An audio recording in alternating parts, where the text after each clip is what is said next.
Una sinfonía quisiera yo escuchar, una melodía que me haga recordar, pero es imposible, no hay una canción que sea como el sonido de tu voz.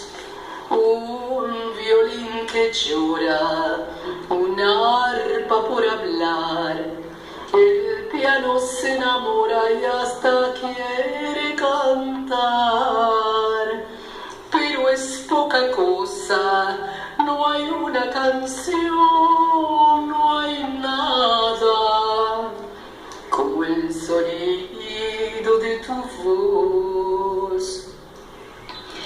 La música de un gran concierto, las serenatas de ayer, el verso que se dice en secreto y el viento rozando un clavel.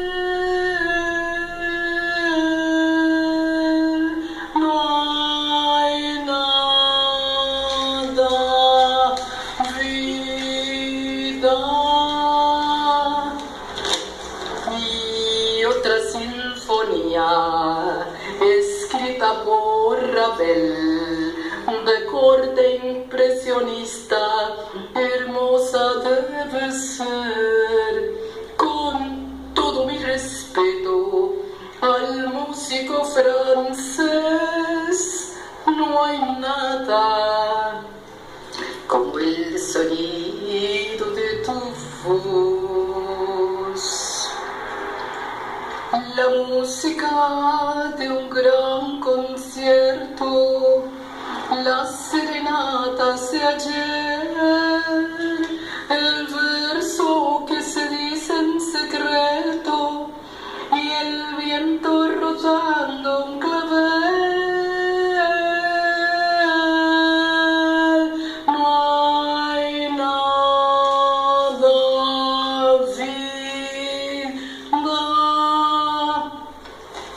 Y otra sinfonía escrita por Ravel, de corte impresionista, hermosa debe ser.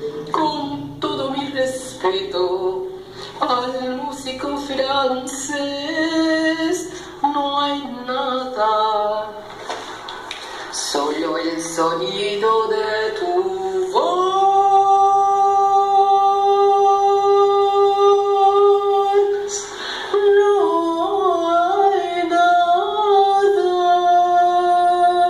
So